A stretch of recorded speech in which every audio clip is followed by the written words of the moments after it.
What do a speaking coach, a strategy consultant, and a CMO have in common? Sounds like the start of a bad joke, right? But honestly, it's all about finding out what people really do in their jobs.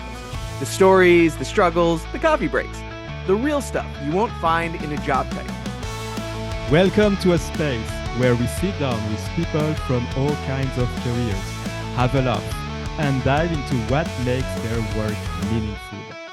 Whether you're looking to learn something new or just here for a good story, let us be your guide. I'm Geoff. And I'm Charlie. And let's get Casually Pro!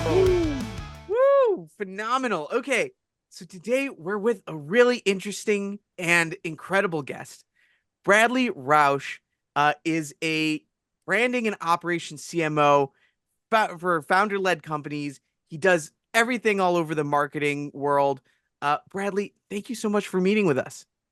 Thank you for having me on, you guys. I really appreciate it. I'm excited. Yeah, absolutely. So, real quick, can we start off with what do you do and why is it so cool? So I work specifically with founder-led companies. CMO, I hate the term fractional.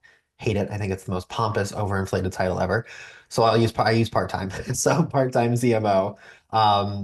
Working specifically with founder-led companies. I usually do three things, and I can kind of go into more detail with these. But basically, I help improve the client experience from not only an internal but an external perspective, meaning working with the clients inside the company, but then before the clients even work with the company or the coach or the consultant, what is that journey and that process like to becoming a client and then eventually to becoming what I like to call a raving fan. And so help level up the client success game and then to create content out of that client success, out of that elevated experience, taking the coaching moments, the learning opportunities for the team, how you work with your team, how you level up the company, turning all of that into viral worthy content on the front end. So one engine feeds the other. The back end, client success, feeds the marketing, and then the marketing gets you better clients. And then the whole thing kind of turns on itself.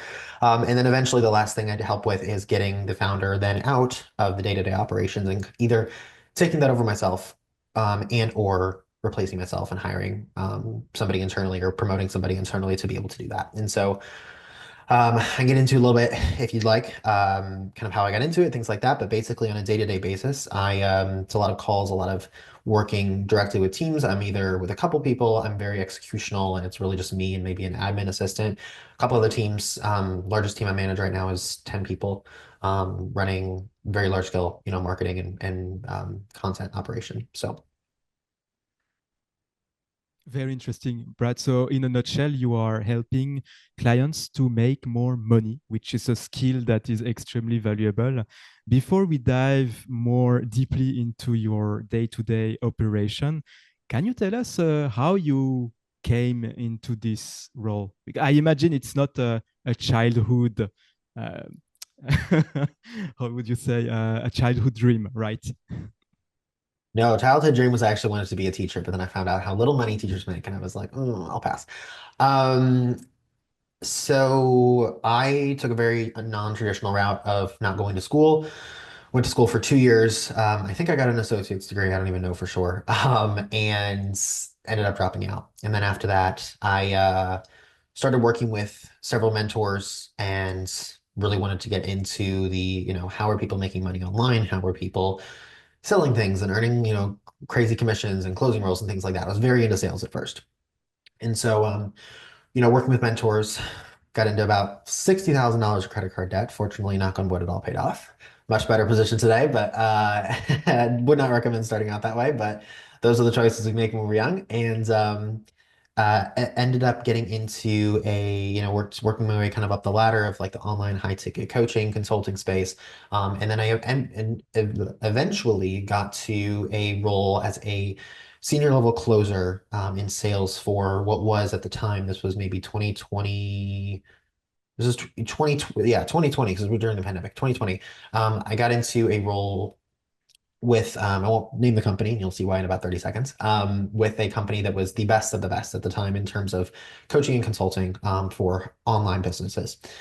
And I was closing sales, was doing a great job, and I saw how poorly the clients were treated, and I saw the inside of their system and what happens after the sale. And I was always wondering, and I was trying to follow up with the clients, and I was more or less punished for that and said, I was told in no uncertain terms, once the client comes in, it's no longer your responsibility. It's our team's responsibility, whatever. But the team was complete shit, absolute shit.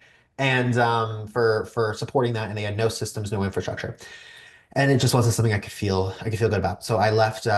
Honestly, even to this day, I'll say, like, I know this has a lot of power over it, but opportunity really scarred me, honestly, from sales. And even to this day, I am the least salesiest person you will ever meet. Whenever I work with a new client, they have to talk to one of my current clients before they can talk to me, because I'm just like, I want to feel good about everything we're doing. Like, I want you to know what you're getting into. I want to know what I'm getting into. Like, let's just feel good about it. So anyways, I got out of that role, and then I started working more in client success. Had to kind of start at the beginning, but that's okay. Worked my way up to client success, and then eventually, um, from a couple different companies, working within consulting roles and things like that, and then started doing consulting on my own. And I've been doing consulting on my own for about the past 2 years, and I've got a pretty healthy roster of clients now, and yeah, we'll take on new clients and things like that by referrals and stuff, but I don't do anything to, market myself or whatever. It's just really kind of let the work speak for itself. So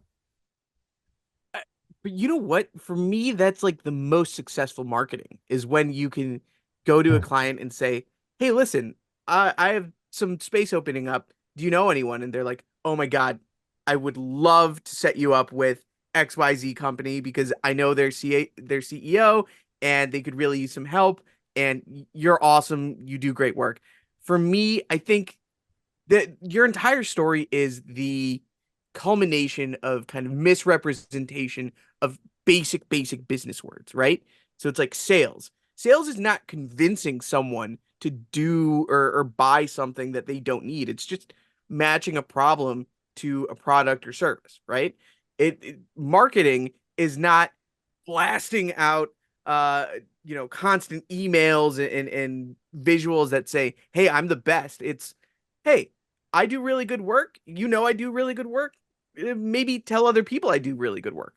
Uh, so I'm really fascinated about kind of how you take this idea of customer success and customer value and transform that into something that they can use for themselves first and foremost on like the I guess customer success side, and then how that transforms into marketing for them, because I mean that's what you do, that's who you are, but that's also what you teach people how to do, right? So talk to us a little bit about the cycle of getting from customer success to marketing. Yeah, 100%. Um, it's really interesting because I almost like the fact that it's not something, I don't think, at least you see a lot of people making the connection between, like, there's a lot of people will talk about client success and like how sales is related to that, and also your front end marketing and sales, and then it's like your marketing funnel and sales. But I haven't seen anybody else make the connection between client success and marketing. So I'm like, I don't know, I whenever that clicked for me one day, I'm just like, oh crap, okay, great, created my own little thing here. No, it's actually a really simple process. So it started, the foundation of it. I can't even take credit for kind of where it's built from. Layla Hermosi is my favorite human, hands down, on the planet. If you don't know of her content, go watch an hour of it. Your life will be changed forever. Her content is honestly what I aspire to do for myself. Um, she is business leader. She talks a lot about client success, client relationships, but also on the content side. And I was listening to one of her podcasts on, this was many, years ago, on what it means to actually create content as a founder and how that can work, and how she gets around to it and what she prioritizes. And something that she said just stuck with me, has always stuck with me, is she prioritizes documentation over creation. And that's really become the cornerstone of how I work with people. So a lot of founders, and I use the term founder loosely, as in a CEO, leader of a company who's in the day-to-day, in the weeds, doesn't even have time to eat breakfast, let alone to film a YouTube video, is really in that very executional place, not yet to the place where they can really remove themselves from the business. Usually, if it's a coaching or consulting company, I found that kind of that portion to be maybe a company who's under around 3 million or so. Beyond that, they usually have a level of kind of leadership in place where they're maybe not so in the day-to-day. So we'll say founders under 3 million and annual revenue. Documenting what they're doing is just, once they get it, it's so much of an easier process. And so instead of sitting down and trying to do the really intimidating thing that so many founders will do because they see on social media of, oh, I need the lighting, I need the team, I need the equipment, I need the time, I need the script, I need all of these things that I don't have, that I don't have time for, I don't have money for, whatever, to make content. Or you just document what you're already doing.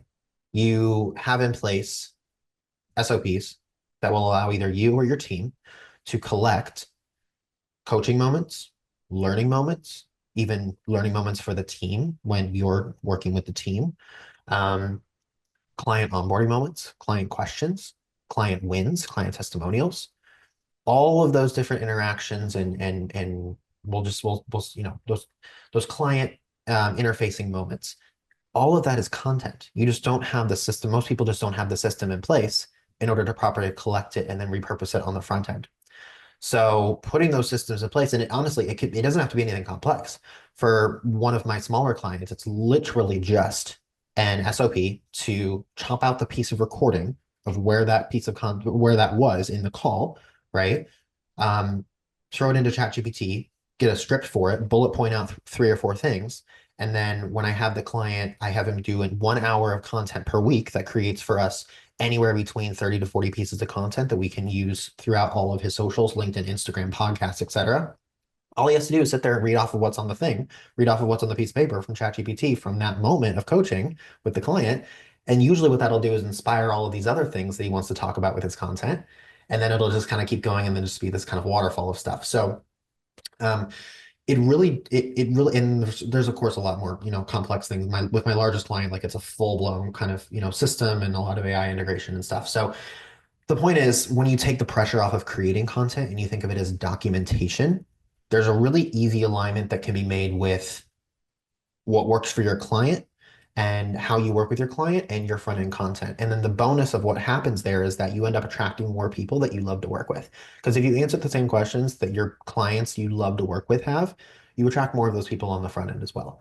And I know a lot of people are like, well, does that mean I have to give away my secrets? Does that mean I have to like give away the whatever? I'm like, yeah, because your best value isn't in showing people the what, it's in showing people the how and giving them information on the front end. Like information, tactics, strategy is all insanely, insanely valuable on the front end.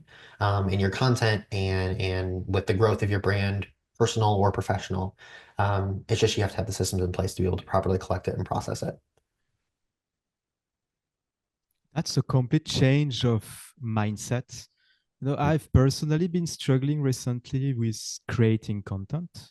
You used to post every day, and then I just got, always coming with new ideas. And most of the time, it's ideas that you can already find in many other places. It didn't feel very satisfying to create it. The way you talk about it, I love those ideas that when you talk about it, you're like, oh yeah, it seems like this is how it should be. I love to have those moments, and it's exactly what I felt when you talked about it. So no, I have another question. It's a bit weird, but I've talked with many people in marketing who do incredible work for their clients and who struggle with their own marketing. Because not having the outside view can make things very weird. And to be honest, I have no way to judge my own marketing usually, because when I try, my mind just, I don't know. I have no clue. If it's someone else, I can give you what I feel, what I think about it. But if it's mine, I can't. Can you do that? Do you use the same strategies for your own business? And is it hard to apply it for yourself? A great question.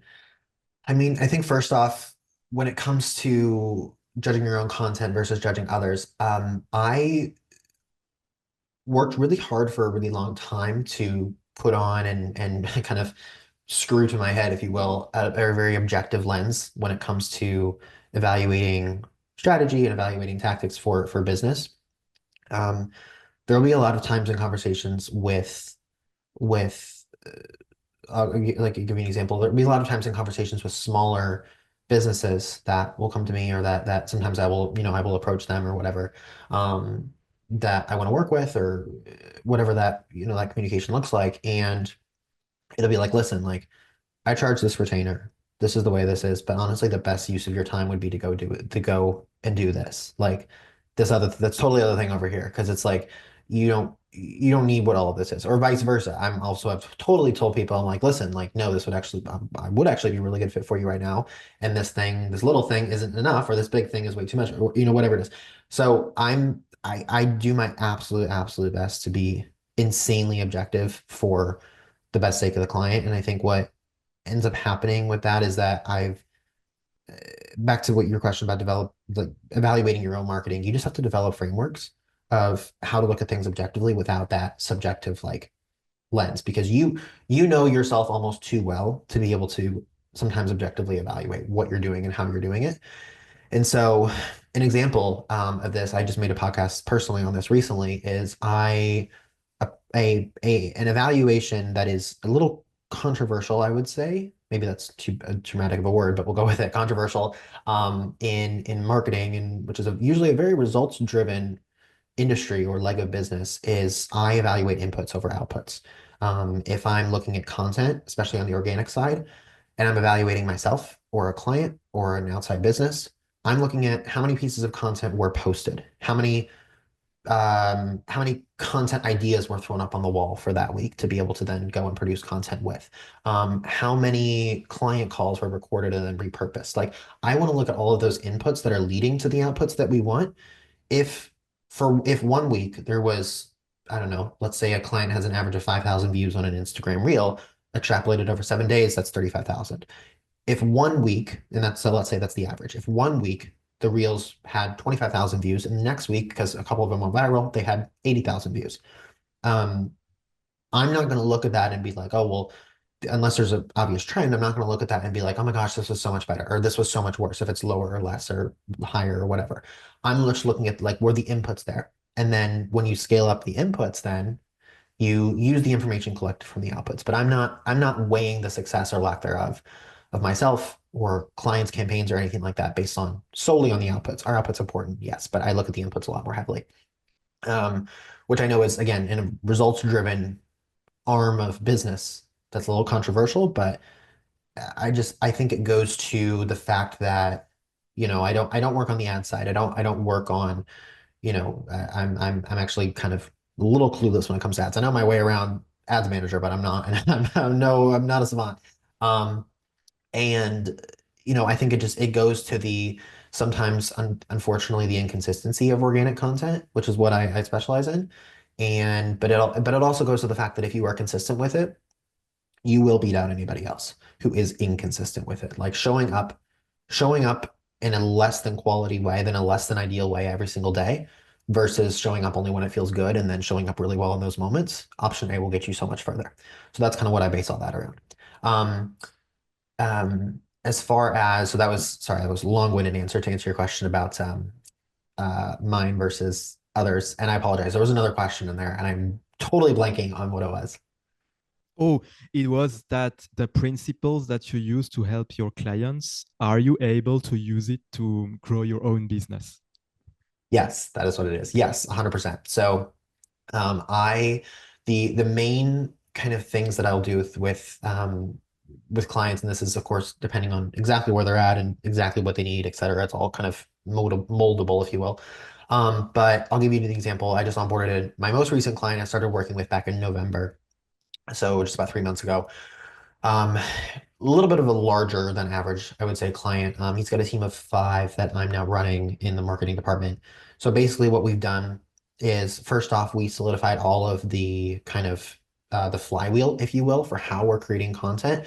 And it's all being taken from one YouTube video that he creates every week. And then we're extrapolating that out into reels and shorts. And then we're taking that into like Twitter posts and LinkedIn posts, et cetera. So the whole kind of system of how it's produced, when it's produced, why it's produced, etc. So once that's all in place, and once there's a consistent enough, stream of that going, I usually like to see it for maybe a 4 or 6 week cycle go off without hitch. Then we kind of go into this phase of looking at, okay, cool, this reel did really, really good. This reel did really, really shitty. Why did this one do really good? Maybe let's do more topics on this, and reinforming what that initial piece of content is about that then is used for the rest of the content flywheel. And everybody's flywheel looks different. Like sometimes the flywheel will be start with a YouTube video. Other times we start on the other end and it's like, no, I'm going to post 40 tweets a week. And then whichever tweet does the best, that's my Instagram thing. And then Instagram goes da da da. So it just depends. Um, but that's what I'll usually kind of the flow of it, if you will. And in terms of using my own you for me and things and building out with others, 100%. Like I will get a lot of my clients on podcasts. I actually use the exact same kind of template scripted sort of thing to message you guys actually. So I use the exact same thing there. I only land clients based off of referrals. I don't do any active outbound. I don't do any ads. I post daily on LinkedIn and Instagram to build my personal brand, but all of my clients at the moment have all come from referrals. Um, I have totally sent out a couple silver bullet messages for people that I see. I'm like, oh, I really want to work with you. But beyond that, it's all referrals. And that is the energy with which I also help clients. All of my clients, they're not only doing referrals, they also have outbound and ads and things like that. So it's a part of it. But I would say, yeah, for myself and kind of how I operate, I think fortunately I'm in a really good spot where I have a really good group of clients, and I'm focused on just increasing not necessarily the quantity but the quality as time goes on. So Fascinating. I I think that this podcast covers this kind of topic more than most others that I hear about, but we really we're passionate about quality over quantity, right? The idea that if you have a significant amount of value invested in a person or a process or something that makes sense for you to do individually, um, it will outperform anyone who's just trying to grab everyone's attention all the time forever, right? That I think is an antiquated way of measuring your success is how many people are you seeing, how much output are you getting from your inputs. So I think there's a lot of value in that concept of yes, fall in love with the beginning part, and then as it goes and as you grow, you'll see results, providing you have that level of consistency. I have My thought is that yeah, oh, sorry, no, I was just gonna add to that. I have something. It's usually kind of a humorous thing, but also very serious about it. please. I have one of my golden rules when I work with people is they're never allowed to fall in love with their content, because when you fall in love with your content, you get really butthurt and really bent out of shape when it doesn't perform well. The content that you spend all day long scripting and writing and just thinking over day and night and putting together and putting your heart, blood, sweat, and tears into it, that content will never perform. Not because it's good, but because you're sitting there watching it like a hawk.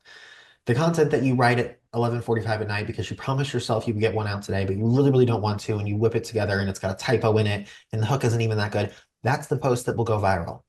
Like it's just always the way that it happens. And so when you fall in love, you can like your content and you should like your content.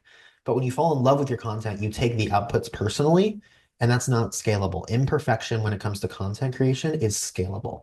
And I actually have a client right now where I'm really butting heads with him, respectfully, but really butting heads with him in terms of he's got a very perfectionist mindset when it comes to content. And I'm like, listen, if you want to keep creating content in this way that is focused on perfection in all of the creation and then tracking the outputs like a hawk. If you want to do that, great, but we're never going to be able to get past the quantity and quality of content at scale that we are right now. If you want to scale this, you need to allow imperfection in your process, not because you don't care about it, but because your mission and your brand and the value that you have is too important to not get out there at the scale that we could be getting it out there at if you just allowed a little bit of imperfection in your content. And so that's what I always tell people is like you can't fall in love with it, because then you start taking things personally, and then if you start taking things personally, it's going to get an emotional process and you won't be able to scale it. Yeah, I can say first and foremost, as a person who creates content, that's entirely accurate. Um, I constantly thought about my creator journey in terms of how do I produce something that someone else would like. And at one point, I got so burnt out that I figured out that, you know, I'm just going to post something that's 80% of the way there. And then I'll figure out how to deal with backlash afterwards. And it just turns out that you have more fun when you're like, whatever, it's going to work out. I might as well have a couple of outtakes on top of it, and then we'll see where it goes. But I don't think I've ever truly enjoyed a, I guess, traditionally perfect piece of content. It's always going to be something that, you can see the watch in a movie about the 1800s, like what's it, a digital watch in the movie about the 1800s, or some guy just pulled out a perfect piece of improv that was entirely non-scripted, and everyone's kind of just like laughing, trying not to break character. Um, so This yeah, The Starbucks cup in Game of Thrones. yeah, exactly. Just phenomenal pieces of art that have been enhanced by the human element. Um, so kind of going back to that though, I'm really curious about how you manage client expectation. Because you mentioned a client that you're butting heads with right now, and I think anyone who works independently or has worked on the client side can genuinely say that dealing with client expectation is probably the most difficult part of any kind of process.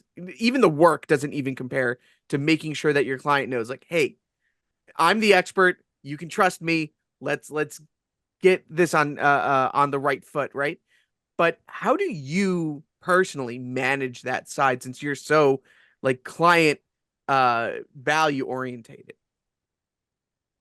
So two things come to mind. I think one, it absolutely helps that I take on all my clients from from a referral. So from a good, a good word from somebody that they know and they trust.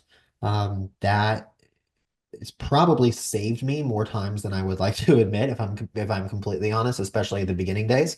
But now I would say, um, beyond that and beyond kind of having that implied trust there, because of the referral, if you will. Um, Again, I think it's back to the inputs versus the outputs. Like I tell people, hold me accountable always to showing up. Hold me accountable to the consistency. Hold me accountable to working on a problem on a call until it's fixed. Hold me accountable to being there and putting in the effort. And do I have expertise to back that up? And do I have experience and documented track record of success? Yes, I do.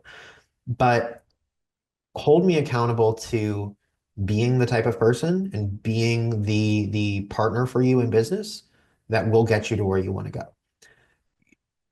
Am I okay with being held accountable for outputs and for actual, like, hey, sales coming in the door? Absolutely. And I would say, in being completely honest, 95% of my experience as a consultant and working in kind of in this capacity, because I do work pretty senior with all these companies. Um, 90 to 95% of my experience, the sales and the output wins, if you will, have come well before the rubber has kind of hit the road, and it's like, okay, cool, now where's the money? And where's the direct attribution of like increase in revenue? 90 to 95% of the time that's happened well before it's like, needed to have a conversation with it. But I also won't lie and say it's been a perfect track record. I do not have a perfect track record. There have been a couple opportunities where, especially at the beginning, it was like, I'm like, we're doing all the things, we're posting all the content, we're improving the customer journey, we're working with the clients, we're coaching the clients better, the clients are having a better experience, but it's not showing on the bottom line yet. I can tell you that this is the direction you need to go, but it's not showing on the bottom line yet. And the only thing I can say is we need to keep doing this, and it will. And there's been one time in particular where it's like, okay, cool. About 3 to 4 months later, things started really kicking in. And there's been two times specifically where it's like, listen, got to part ways, didn't work out. And I'm like, it's okay. Like learning opportunity 100%. But regardless of that output, I feel good and I can show up to do what I do every day, feeling really good about the inputs of how I'm showing up. And I mean, with the speed of content and the speed of social media and how everything is performing and all of that, like there's always something to learn. And so the way that I look at it is like, instead of trying to be like, oh, am I on top of everything? Oh, I'm making sure I have all the knowledge, making sure I can search, show up, da da da da da. I try not to get through a day without learning something. It's like, don't look at it as like, oh, I'm not on top of it and I'm really anxious and I'm scared that I'm not going to be able to perform. It's like, no, I demand to learn more every single day.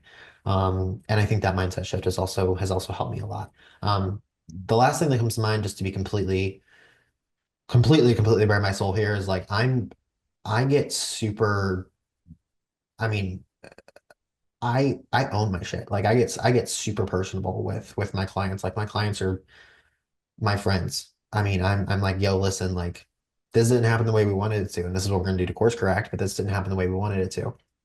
And it's I think it's sometimes it's a little bit not gonna say it's hard to bear. I don't know how to describe it, but it's a little bit of a harder journey, and I think it's a little bit of a longer journey. I could be somebody who goes out and runs ads and, is able to get in 3x, 4x ROI on ads in a week. I could be that person. Um, but what feels better to me is being able to dedicate that time, that spot on my calendar, that effort that I set aside, to working really intimately with these people, because I think I learn a lot more from that, and I'm able to be a lot more influential from that. And maybe that comes down to just a part of who I am or a part of what I love to do. I don't know, but that's just I just I get on with that type of work, that type of relationship so much better. So What you just said, Brad, it changes so fast. So I wonder what strategy you're using to make sure that you are always up to date. Do you read and listen to people who talk about it, or do you prefer to actually study the game, look for yourself what works, and trying to learn directly from the source? it's a great question. So I have three individuals that I listen to, follow, hear every piece of content, read every book, listen to every podcast that they come out with, and it has never steered me wrong thus far. And the three individuals are, number one, Layla Hermosi, everything having to do with business sales. She's not very marketing heavy, but emotional regulation, client relationships, team building, culture building, management, leadership, everything in that realm. Layla Hermosi is your girl. Second one is Jasmine Star. She is marketing. She is content. Everything having to do with content updates to social media, getting really ahead of the curveball in terms of scalable content, because there's a difference between making content for fun and making content for scale and for actually contributing to the bottom line of a business or top line of a business. Jasmine Star's your girl for that. And then number three is good old Gary Bear, Gary V. He is just, I think, more inspirational, if I'm being honest, for me than anything. The way that he speaks about that consistency and jab, jab, jab.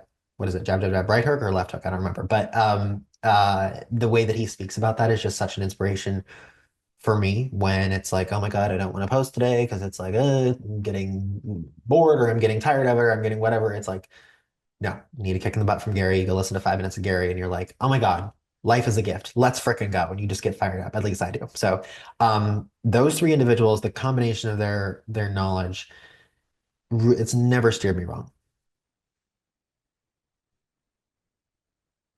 That's incredible. And you know what I think people kind of don't take advantage of enough is it's so easy to look up, top 10, top 20 kind of best books in business, best, all of these things.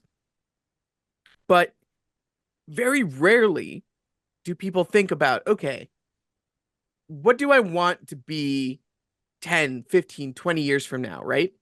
They look up those people and think, okay, wait, who inspires you? Who drives you? Right? The thing that changed my life and the thing that actually ended up with me meeting Geoff in the first place, and then of course doing Casually Pro, was a guy who was so high up in the org that I joined when I started my consulting journey, um, that he kind of made his own title, uh, reached out to me and he's like, "Hey, listen, you're a new hire. What do you actually want out of this company? Like, what do you actually want to do?" And I was looking at him, I was looking at his accolades and everything in his career, and I'm like, "I want to be like you." And he kind of just like laughed and he said, "Okay, all right, listen, you got good taste, but I didn't just come out of nowhere. Why don't you do this? Why don't you read this book and then get back to me?" And it was actually a buddy of Gary Vee's. His name is Keith Ferrazzi. Uh, he wrote a book called Never Eat Alone, and it kind of blew my mind because at one point, uh, all I could think about was, okay, connecting with people is just trading business cards and trading favors. That's all you do. That's all you have to do in business. And then it turned into this whole thing of, okay, no, that's probably the dumbest way to do it. In fact, nobody successful does it that way. You lead with generosity, and then you find out what's cool about people, and you dig deep. You go after someone, and you learn about them. You learn, what are your kids' names? Do you have a dog? What do you do on the weekends? Um, Anyways, long-winded way of saying it's okay to be inspired by people that might have like an unconventional link to what you want to do or who you want to be when you grow up. So I'm just wondering, in terms of like your projection onto your clients, your kind of, I want you to be the better version of yourself. How do you go about getting people into a growth mindset? Because very, very few times do I find that someone's like, "Oh, I want to take on this professional because I know I need to grow." It's, "I want to take on this professional because I know they're going to solve the problem." How do you get them to switch on that little chip in their head that says, it's not about fixing the problems, it's about finding out ways and skills to fix the problem? I'll just use I'll use the client I have that I mentioned I'm kind of butting heads with as an example and kind of walk you through what I'm attempting, let's say, to do with him. So at the end of the day, I think what is so easy to get lost up in is just the day-to-day everything that happens, fire over here, fire over there, this system broke, this thing, whatever. And it's just it's so, I mean, it's obviously as a founder myself and you guys as well. Like it's so easy to just sit there and be like, oh my gosh, everything's burning down all the time and get so emotionally um wrapped up in that.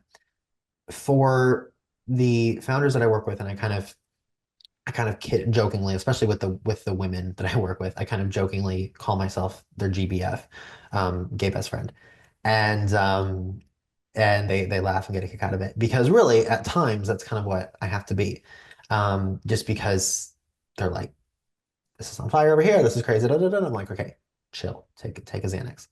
Um, I think the most common the skill I'm developing currently and have developed a little bit, but working on developing currently with when it comes to coaching clients and getting clients kind of over that hurdle is letting go. Whenever you have a company, a founder who's kind of crossing that, it's happened somewhere between 1 and 3 million in top line revenue, depending on the industry, depending on the offer. Somewhere in there, they get the big wake up call. There's a moment where they're like, shit, I can't do this all by myself. I have to let this go. And what will happen is either before, during, or after that moment, you'll have all these series of issues that pop up in the company. These things kind of strategically break, and they're supposed to. Feels really shitty, but they're supposed to break. That's okay. And that's where I like to step in and be like, listen, it's okay that this is breaking. This is supposed to break. You can't do this by yourself anymore. Here's a system for it. And kind of install little pieces of help throughout, everything that they're doing. But it doesn't fix the fact that letting go is still hard and doing it one way isn't the way that it always has to be, right? And so the one of the reasons I love to work directly with founders in smaller, businesses like this is founders have the most influence over the company. Therefore, my influence over the founder actually then becomes, in my mind, the most powerful influence in the company. But I sat down with this client. His name is Craig. It was about a month ago, and I was like, listen, we just kept. I don't think before I've ever butted heads so much with a client. It's like respectful butting heads, but it's a really butting heads because he's been doing things. I mean, he's grown he does men's coaching, men's life coaching, and he's built his business. Last year he did like 800K, I think. And he wants to get up to like 1.5 this year, so basically double. And I'm like, listen, like it's okay to feel this way, but allowing the way that you feel to affect how the business operates, that's what's not okay. And it's like Layla says all the time, she's like, she has a thing where it's like, fuck your mood, follow the plan. And it's not about ignoring your mood, it's not about whatever, it's about doing it while feeling the shitty feeling anyways. And I think this can apply to so many areas of life and business. But the conversation I most frequently have with people is like, but I've always done it this way, I've always created content this way, I've always had this person doing this. And I'm like, well, no, we need this to happen because in order to get to, it's this one long way around of saying the other reason I like working with founders, sorry, is because they are usually very impact driven. And when you can anchor it back, at least me, when I anchor it back to the impact and I say, listen, right now, Craig, you're talking to maybe 20 people are listening to you online. If we do it this way and you get a little uncomfortable for a little while, we can talk to 200. And then we get a little more uncomfortable, we can talk to 2,000. And the impact grows. And if you can anchor it back to that, I found that that is usually a nice little pacifier for them to kind of get through the very hairy part of scale and growth to a point where they can then get reacclimate themselves, getting comfortable or as comfortable as they can be with the new kind of process and system. So, I wouldn't consider myself to be a coach by any means or, mindset, whatever. I've actually, interestingly enough, I have aspirations to be that someday. But I think what my proximity to people who are very I'll say emotionally driven at times, because I think to get to the level of success that a lot of the founders that I work with have, you have to be very emotionally driven at times. Um, Being around so many people like that has really shown and taught me different ways of emotional regulation, empathy, etc. that I use on a daily basis. So Yeah, that's the hard part. When you feel like shit and things are starting to crack around and doing it while feeling in this way, that's a big challenge. I found that as a speaking coach, my coachings also involved some mindset and some things related to emotional regulation. I guess it's very common in the coaching area, whatever things you are coaching on, because since you work directly with the client, you are here with their what's in their mind at the moment. So I'm not surprised that it's something that you do too. Do you have some personal stories that where yourself went in such states and you went through? Oh, I do. I've actually really just come out of a season, very difficult season, very, very, very, very long story short. Grew up with quite severe panic attacks and anxiety disorder as a kid. Um, long story short, toxic relationship with my parents and kind of a codependent um, lifestyle with my mom, and really never knew, what having friends, what having relationships, even a partner would be like, and kind of had to teach myself all that from the ground up in a healthy way. And really, came to a head. I would say I thought I had quote unquote fixed myself. Did a couple of years of very intensive therapy, like 2021, 2022. And then I had about 2 year period there where I was like, I'm good. I'm flying. Business is going good. I got this. I'm moving to New York. Life is good. Um, I thought I had quote unquote fixed the problem. And what I realized though got slapped in the face is that I entered into a relationship, first ever serious relationship with my boyfriend, my partner, still in relationship, 18 months strong. Um, and 2024 was the most difficult and emotionally excruciating year I have yet to experience. Every limiting belief that I had about myself, about relationships, about my self-worth, about my um, what what I deserved in a relationship, what I could get from a partner, what I needed to contribute to a relationship, um, how to love myself while loving somebody else, everything that I knew and that I thought I knew got really challenged. And there was panic attacks came back, and it was a really, really difficult year. Fortunately, I have since done a lot of work and taken away a lot from that, but most notably that it's never about fixing, it's about incremental improvements. And huge advocate for therapy, huge advocate for mental health. And so back in therapy, I took 2 years off of therapy because again, I thought I fixed everything. Back in therapy, we'll probably always continue to do it in some way, shape, or form. I've also gotten into a lot of um, have also gotten into a lot of more energy type stuff, Reiki, things like that. A lot more of a holistic approach to things. And so I would say, yeah, 2024 really got kicked in the ass, but I'm doing a lot better and growing life, growing business. Going my big kind of big, hairy, audacious goal, if you will, is actually um, almost nothing to do with business, funny enough. One day my big goal is I want to be speaking on stage about emotional resiliency, mental health, specific tactics, frameworks for um, overcoming limiting beliefs about yourself, fixing the relationship with yourself, etc. I find that, and I would say this boils into what I do for a business as well. A lot of people will see whether it's a business podcast or business information or personal information or whatever online. Um, it's oftentimes so high in the sky and so abstract and so, oh, well, think this and feel this and love yourself this and da da. What does any of that mean? How do you actually do any of that? And I really pride myself on breaking down both in my business and also for myself personally, and then for the people that I've spoken to about this. Um, the actual tactics behind it. So like the documentation over creation, like that is something that I feel like so many people try and put into words or like will talk about or dance around, yet it's just like, I need a framework. I need a way to understand this. And I love to do that when it comes to emotional health and mental health as well. And so I've kind of developed a lot of those little frameworks and little mindset shifts that one day my big goal is I want to be a Mel Robbins or that type of an influencer. So, Yeah.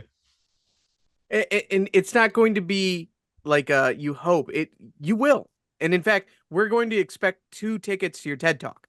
oh, okay. Okay, great. I'll save you a seat.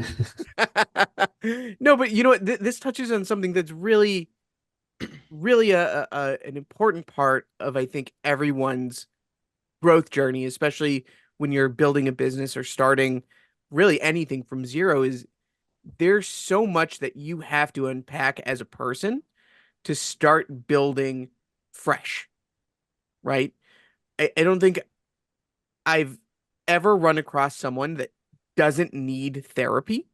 I think we're all imperfect humans, imperfect beings that can definitely use help figuring ourselves out. But on top of that, it's really important to expect that from other people as well, right?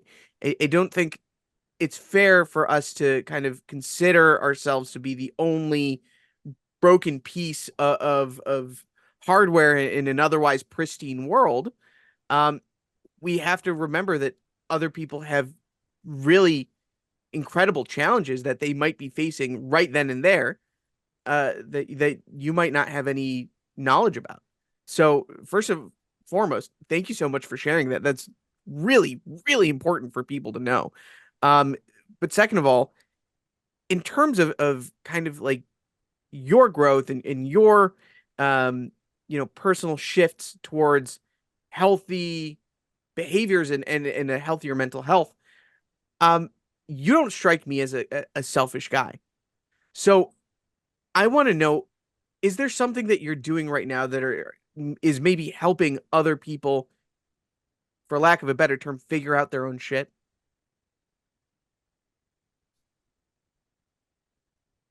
Really good question.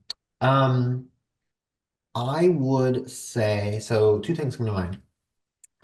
One, I actually just made a podcast on this recently, personally.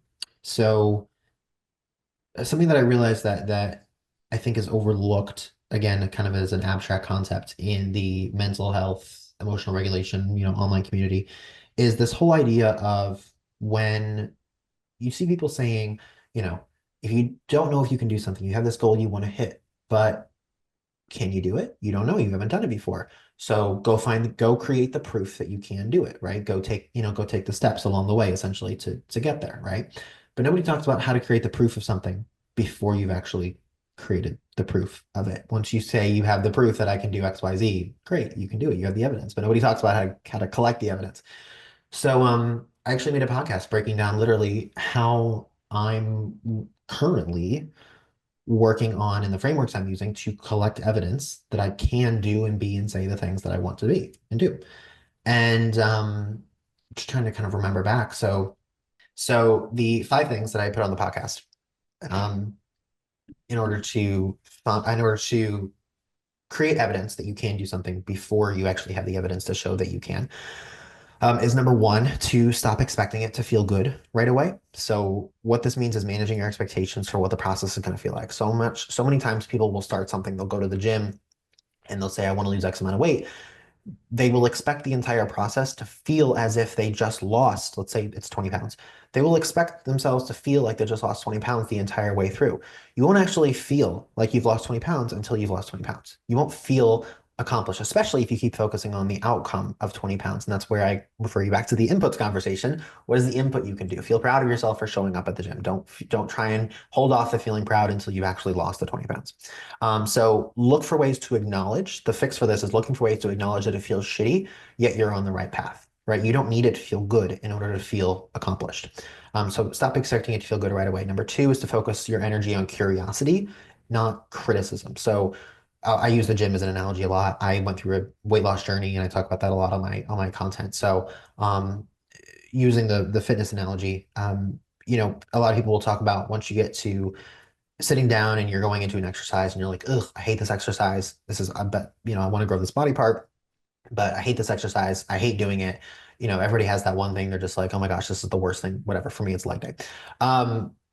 Be curious about it. I wonder what it would feel like to do 8 reps on this instead of 6 like I did last time. I wonder what it would feel like to do this exercise and then this one after that. Be curious about it. Don't be criticizing. Don't buy into automatically what your brain is telling you about that, because feelings are fleeting. A joyful feeling, a shitty feeling, and anything in between, it's always fleeting. So instead of being criticizing, instead of taking the feelings to heart and believing them, just be curious and be open to the new experience. The third thing is making a contingency plan for what happens when you fall off the wagon, because you will fall off the wagon. If you're on a weight loss journey, you will not eat perfectly. You will not always go to the gym. What happens when you don't go to the gym? What happens when you don't eat perfectly? So create a lot of if-then contingencies. If I don't go to the gym today, what's going to happen tomorrow? If I don't eat the way I wanted to this evening, if I don't get 120 grams of protein today, what am I going to do about that? And I find that the mistake people make with this one is that they'll always try and punish themselves. If I don't get 120 grams of protein today, I need to get 240 tomorrow and make sure that I catch up. If I don't go to the gym today, I need to make sure I work out for an extra hour tomorrow because I need to catch up. No, if you don't follow the plan the way you had it set out, just simply re-adhere to the plan, recommit yourself to the plan. If you go about making mistakes and progress from a perspective of punishment, you will never progress further. Punishment does not lead to progress. And I think that's just a kind of a relationship quirk that a lot of people will have with themselves, myself included. So easy to punish yourself, but just simply get back on the wagon, re-adhere to the plan. Number four is to tell others not only about the goal that you have, but the changes that you're actually putting in place to meet the goal. So a lot of business owners will say, I'm creating the next Uber, right? I'm going to have the next unicorn thing. People are like, oh, that's great. Okay, cool. Awesome. Thumbs up. But if you say, oh yeah, I'm setting up my LLC, I'm doing this, I'm posting content, and blah, blah, blah, talk about the tactics, people can hold you accountable to that. And number five is to create a time horizon that forces you to stay focused on the goal until that time. We all have shiny object syndrome. We all have shitty Tuesdays that we don't want to get up out of bed and we're like, oh my God, I don't want to do this today. If you give yourself a time horizon when you set the goal and when you set the agenda for how you're getting to the goal, if you set a time horizon and you say, listen, according to my research, according to what I know, the homework that I've done, I know that if I want to lose 20 pounds, let's say, and I'm following this XYZ plan, I should be able to get there in 4 months. Now, if I follow this plan, let's say 80%, and I get there, and I should be able to get there in 4 months. I'm not going to allow myself to consider anything else. I'm not going to allow myself to consider doing keto. I'm not going to allow myself to consider uh, doing jazzercise. I'm going to follow this plan because based on what I know, objectively, this should get me to where I want to go. If it does, great. If it doesn't, you wait until the time horizon is over, and then you can read, and then you can recalibrate your inputs to adjust for the output that you want based on the new information that you have.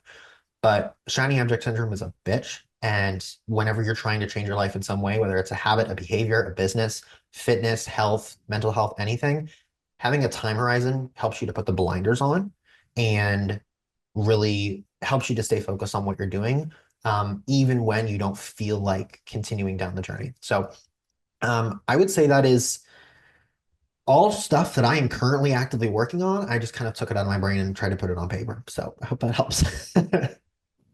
Tremendously, yeah. Thank you so much for this for for those 5 tips. Let's just make a summary of them for people who didn't follow everything. So the first one is not to feel good. No, don't expect to feel good when you engage in the process. Things takes time, and if you fixate on the outcome, you will be disappointed. So the second one was to be curious about what you're doing and maybe even treat everything as an experiment. What if I try to do this? Instead of, as you said, oh, I hate this, I hate this, I hate this. The number three is to plan for failures before they occur. So when you make a plan, what if this goes wrong? What if this goes wrong? Then I do that, and I already have the thing that you will do in case of failure, so you don't get discouraged when you fail. Number four, I missed it. Can you please? Yeah, no, number four was to tell others about the goal that you have and the changes, the small steps that you're making along the way to achieve that goal. So instead of just saying, oh, I'm going to go create the next unicorn company, and people are like, okay, great. You give people very specific things that you're doing that they can actually hold you accountable to. People can't hold you accountable to going and creating the next Google or Uber or to losing, 100 pounds. People can hold you accountable to getting your butt in the gym in the morning. People can hold you accountable to posting on social media. So share not only the big goal, but the tiny steps along the way. Thank you, amazing. And then the 5 one is, so I not continue even when you don't feel like it, because that's usually when we stop.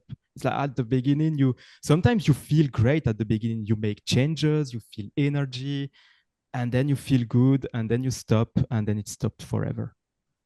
And also have a time horizon. So until when do I allow myself to go to this goal? Thank you for this plan. I think there is an enormous amount of value for the people who will just write those things down and use it to make their own plans. You know, those are incredible skills and an incredible kind of nuggets of wisdom. And, in that vein, the reason that Geoff and I started Casually Pro is because we wanted people who are either starting their career or transitioning careers or really just figuring out what else is out there to leave with something valuable, something truly useful to themselves and others uh, from this podcast. And so we talked about a lot of different kind of skills and measures and ways that you can really build your prowess in not just marketing, but in business in general.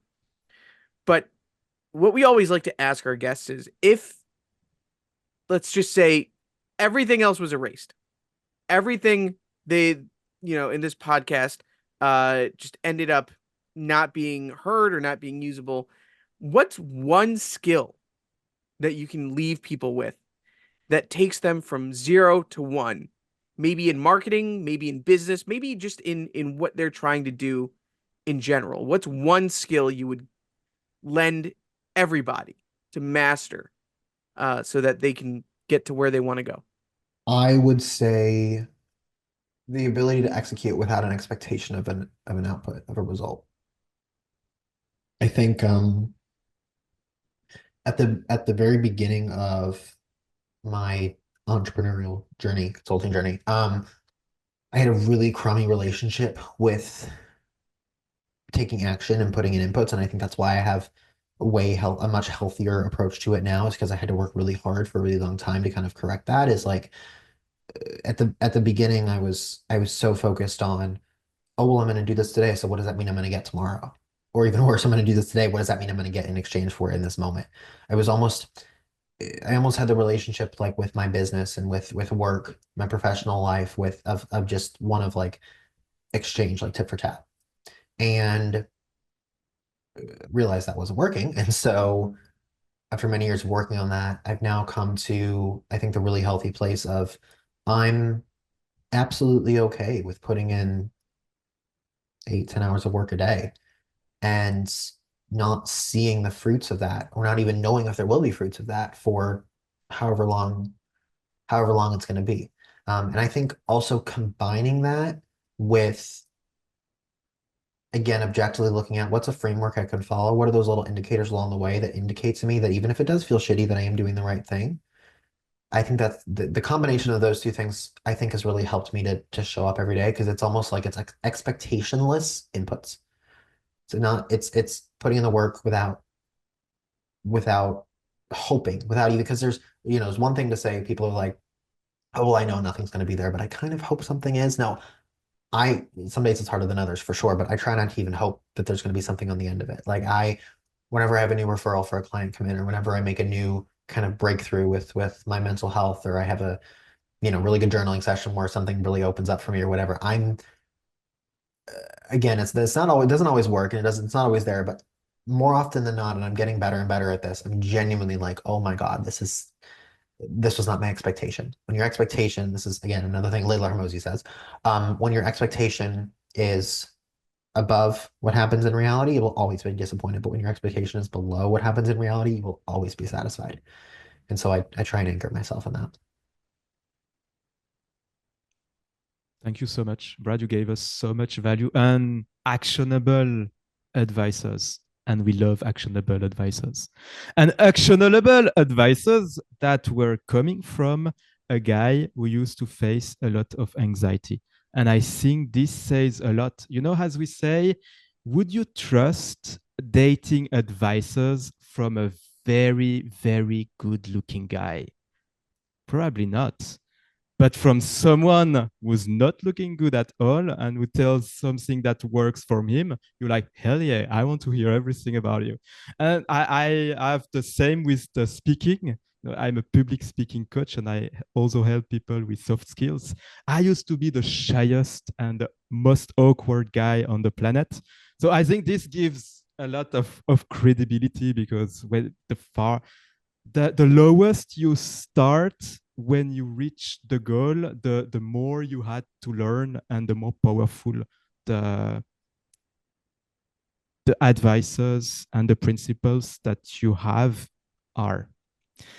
Now, Brad, I'd like to ask you a question that we ask all of our guests. It's 2 minutes, and I will give you the magic microphone. The magic microphone is magic because it allows you to speak to absolutely everyone on earth. Everyone will hear you, everyone who's living today, but also everyone who will be born later, part of the future generations. So it's very magic microphone to let you give a message to the everyone. What do you have to say? No pressure. I think it's really easy to buy into the thoughts and the feelings and the just noise of everything that is that goes on in your head and in life and in media and social media and everything. Um, it's so easy to buy into it and to believe it. And the really interesting part about it is that everybody else is coming from and talking from a I don't like to call it a wounded perspective, but everybody else is talking from their own perspective. Um, you get to choose what you get to choose what you believe. Like theirs is just as valid. Their opinions, their thoughts, ideas are just as valid as yours, and you get to choose whether you believe it or not. But I think a lot of people will usually end up stopping there, and they'll be like, "Yeah, believe it. Don't buy into the noise. Don't buy into the whatever. Go get them." I don't want to stop there. How do you actually do that? I think it comes down to two things. One is the two frameworks that I like to use are people will talk about fight and flight a lot. And I think that that's a really, really underestimated kind of mental health, emotional regulation concept. Um, our fight or flight responses are active usually most of the time. People usually don't know that is that a lot of things that we do, a lot of whenever you have that gut feeling of like, oh, I really want to do this, but I don't know if I should, or oh, I really have this feeling, it's really, really strong. It's either your fight or your flight. Your flight aims to change what's occurring. Your fight response aims to brace yourself and aims to hold on, tighten up for and try and find a way to be okay with what's occurring. Um, Pick up a book, go online, do 10 minutes of research, and just watch a video. Just look into what is fight or flight. And I think that you'll find that so often, um, once you understand it a little bit more, you get to the bottom of kind of, oh, wait, that was actually my brain in flight mode. That was actually my brain in fight mode. For me, how that showed up is I would have panic attacks, and my brain would either try and change it, mold it, hide from it, run away from it, or I would try and sit there, embrace it, and fight it, and go, "Oh my God, no, this is awful, but I can do it," and hold on and wait till it was over. Um, but once you understand that, you realize that there's not necessarily a middle, but I think a higher level that you can aspire to in terms of your own self-awareness and self-actualization, which is you're not you're not believing in yourself. You're not doing the hard things. You're not challenging other people's beliefs. You're not creating your own beliefs simply because you're right or simply because the anxiety, the noise will only last for so long because it's temporary. You're not doing it for any other reason besides the fact that you can. And I think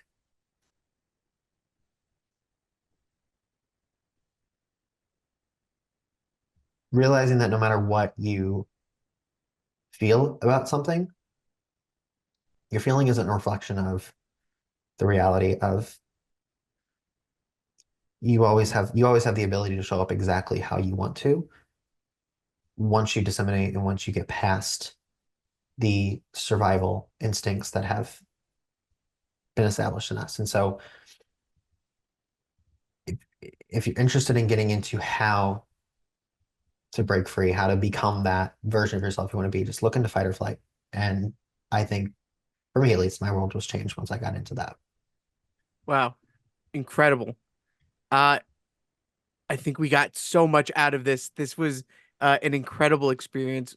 Brad, thank you so much for joining us. It's been an awesome time talking to you and getting to know the ins and outs of marketing, business, and really life. Thank you very much.